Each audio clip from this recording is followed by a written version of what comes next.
you clicked on this video looking for information about solid axle swap first gen S10 or even V8 swap, I got you right here. We covered.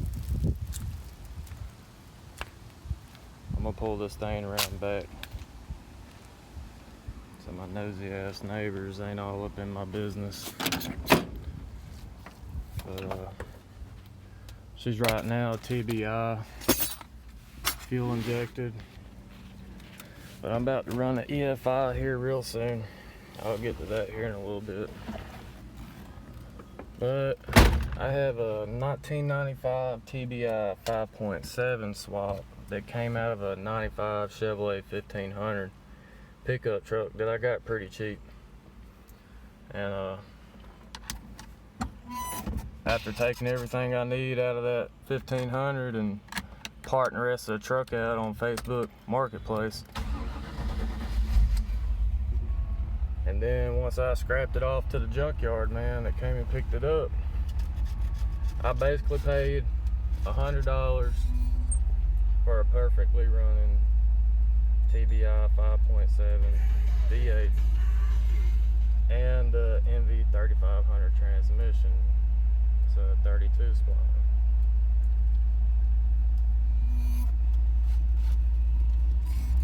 We're gonna pull this thing around back right quick.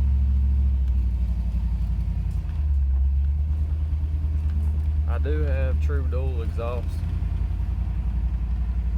but I have stock Mustang mufflers added to it because, you know, I'd rather have that back pressure, and plus I don't need something that's super loud. I guess annoying after a while.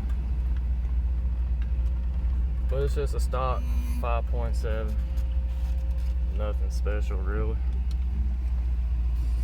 But I needed this V8 swap because my tire size, the goal was to be 38s, and that's what I have on this truck. 38 1250s on 15x10 steel waggy wheels. They're 8 lug. But I'm making 38s look really goddamn small right now. I could clear 40s easily. I could clear 42s pretty good, I think. And I could manage 44s probably without a problem. But, you know, 44s is going to put this truck 6 more inches taller than what it already is. And my front bumper is exactly 47 inches off the ground to the bottom of the bumper as it is.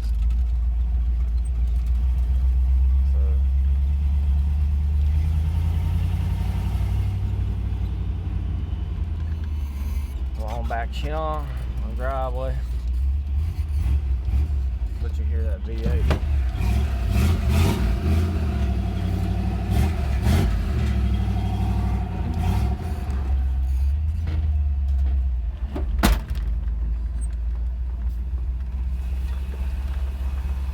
This truck's been a long way making, I tell you that. When I first got it, it was on 31s, no lift at all. 2.8 liter V6, and it was scrubbing really bad through turns anyways. So I got the Rough Country 2.5 inch lift kit for independent front suspension. It took the scrubbing away, but only I could notice the truck was lifted any. If anybody else was to see it, you couldn't tell that I put a lift kit on it, and I want people to know. So went from there, got rid of the Rough Country independent suspension bull crap, and went with my first solid axle swap, which was a Jeep Dana 30 axle and Ford 8.8 with 97 Dodge Dakota leaf springs, built to sit flat on 35s, but that is another video that I already have uploaded, but it is on my liked videos on a separate account. But you know, now she's a little bit more aggressive. I'm on a radius arm Y-link design 3-link. Should have listened to everybody when they said run a triangular 4-link, but you know, I don't know what the hell I'm doing, man. I'm just making shit happen. I ain't got my front drive shaft right now. All I need, well, I already have everything I need, but all there's to do is get this flange that I had come in the mail and weld it onto my drive shaft. It's a MP208 transfer case I got, and I needed a flange to mate to that transfer case. So I'll have 4-wheel drive after that, but I don't have a way to engage my 4-wheel drive within the transfer case unless I get under the truck and do it by hand, which I don't mind doing that right now because I do have locking hubs. This is a corporate 10 bolt, and I got a 14 bolt back there.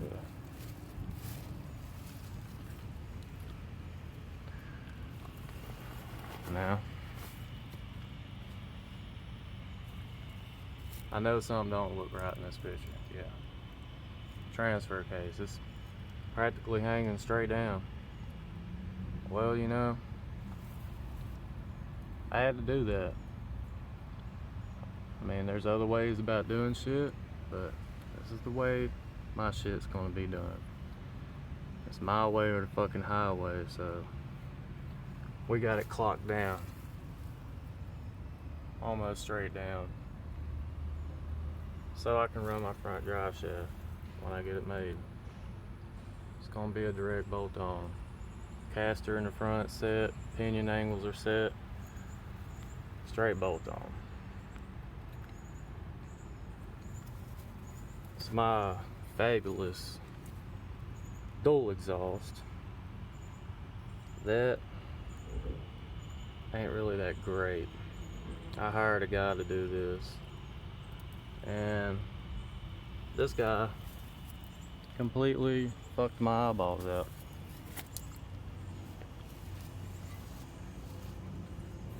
Not only does his welds look like something Ray Charles could do in his sleep, but he welded stainless to cast iron, welded the exhaust to my muffler. So if I need to pull my transmission out for anything, which I'm glad I put a brand new clutch in it when we put it in here, but I'm gonna have to cut the exhaust because there you have it. It's running directly under my transmission, possibly heating the components up inside just a tad bit.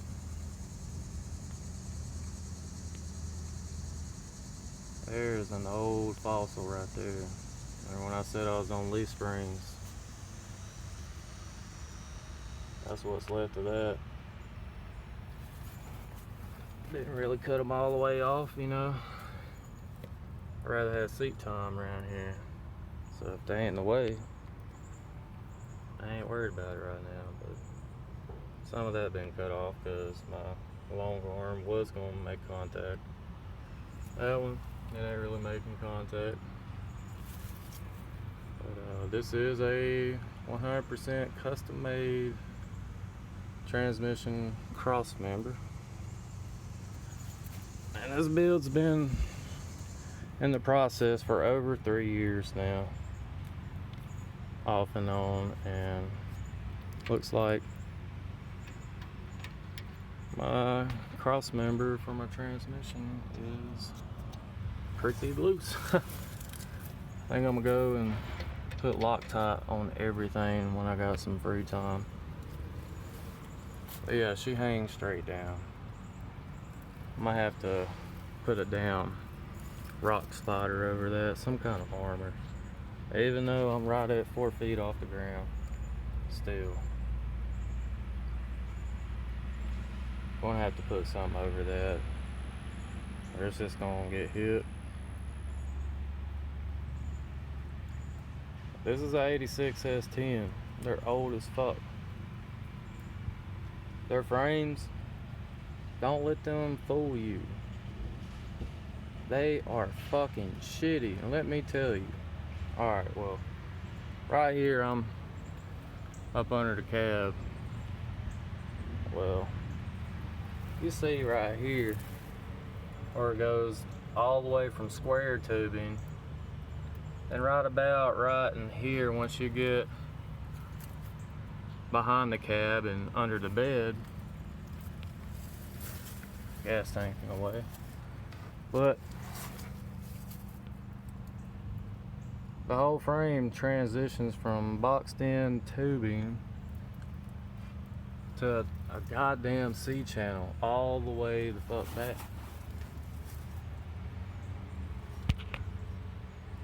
And this is why I said I wish I went with a triangular 4-link, at least in the rear end. Because, you know, this is a 14 bolt, it's full size, yeah, but this track bar, that green bar right there,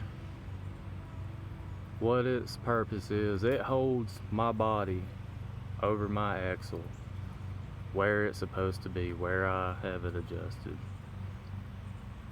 When I'm in a flex, when I'm articulating, without that bar, my body would slide over the side of my truck as soon as momentum hit. And with that frame being C-channel, it's a really big weak point. Reasons why: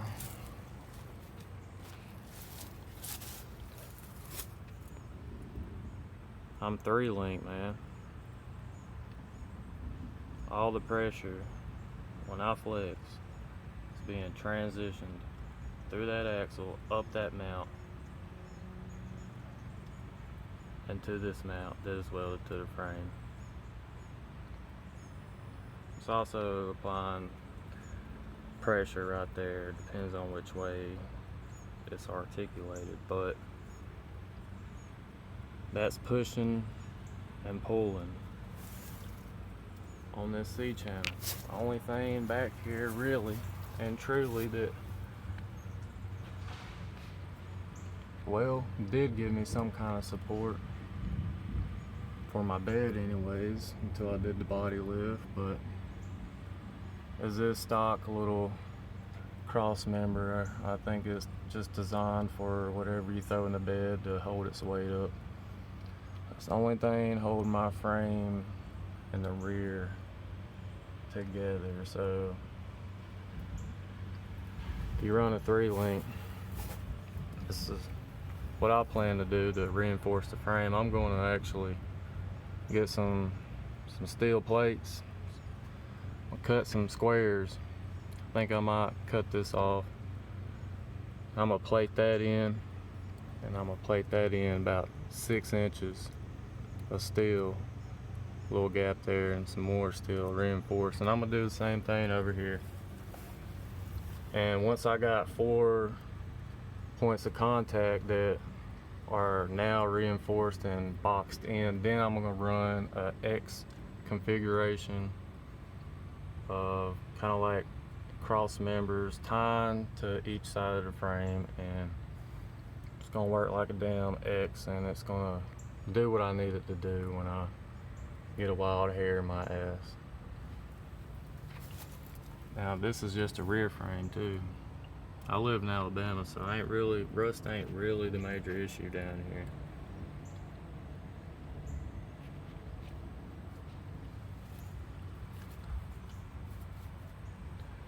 But it's a lot of stuff that comes down to it. You gotta fill these coilovers up with nitrogen. Don't put oxygen in them. Don't be like me. I found out that oxygen, it might be okay to get you by so you can finish your build and set your truck on its weight and whatnot, but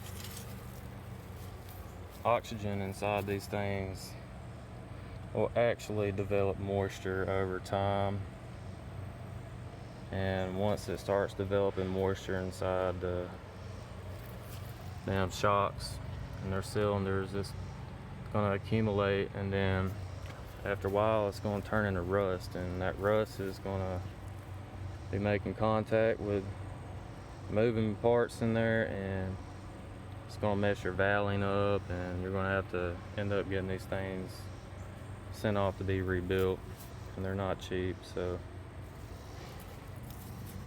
to fill it up with nitrogen, if they're already on the truck, just if you can get to them pretty good like me. Back's real easy. Front, and get to that. You can get to your valves real easily. You're gonna have to jack your truck off the ground, all the tires hanging off the ground, get the weight of the truck off the ground. You wanna support your truck up by the frame and let your axles hang down until they're not touching. And once you got that, then you can bleed the air out and fill up the correct PSI of nitrogen that you're actually supposed to be running.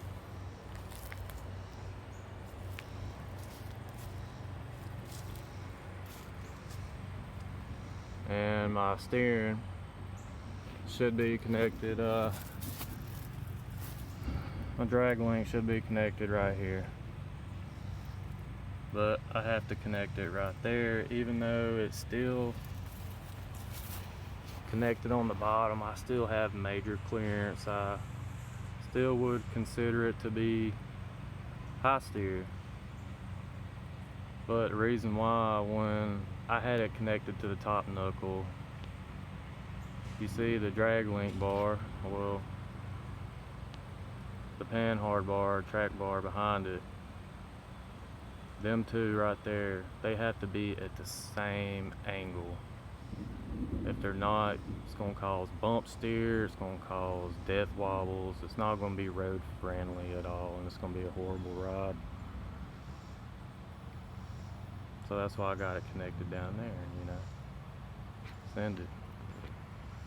But back to the S10 frames, don't let them fool you. Even though the front may be boxed in, it is shitty. I'll tell you why. I just got this truck to pull its own weight, and I was just cruising, man. I wasn't doing anything that was considered to be, I guess, abusing it. Well, I started noticing my steering stopped working when I was just cruising maybe 10 miles an hour. It wouldn't turn that good, and I heard a loud thump in this goddamn track bar mount. Not the bar, not the welds, not the mount. The whole goddamn track bar connected to the mount that was welded to my frame above my welds. There was literally a hole big enough that you could stick probably a baseball inside of, and it ripped the panhard bar mount completely out of my frame. And this is the new and improved product. It's been plated in, it's been boxed in, and it's good to go, and I ain't had a problem since. And that's what I'm gonna do, kind of like to the rear C-channel, when I reinforce that. And these are 2.8 V8 swap S10 motor mounts, eBay.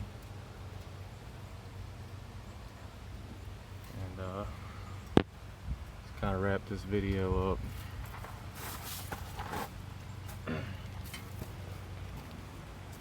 Guess I'll show you what's under the hood. I just did the V8 swap. Damn, it is coming down. I might want to hurry. I'm always scared a tree's gonna fall on this thing, but if it does, I'm gonna put like a 57 Chevy pickup body on this frame and make it a show truck for the rest of its life. But until then, we got some miles to go. This thing's so tall. I'm 6 foot even, with shoes 6'1", and I got my phone up to my chin right here. This is eye level. This is what it looks like when I have to look under the hood. Eye level.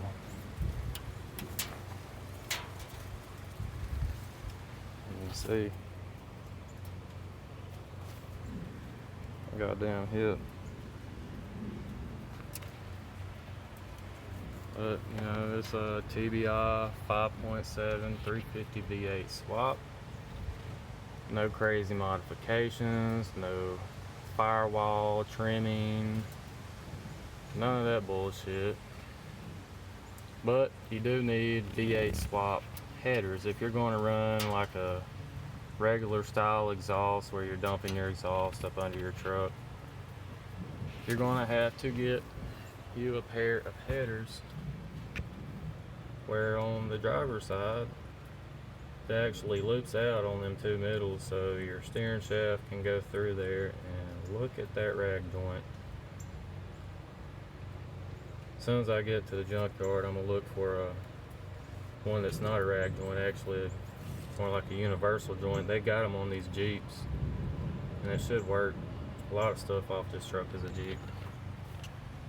These coilovers, I had to run them through the fenders because the shock hoops, had to run them through the fenders with the coilovers because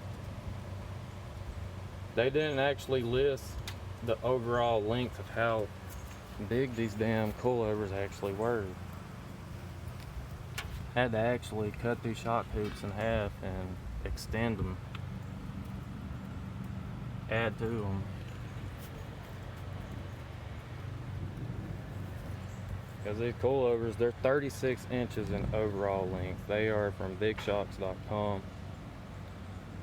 For all four of them, I paid $1,833 to be exact, and that is a fact. And they were literally on my doorstep within 2 days. They had the option to where I could pick what kind of build they were going to. It was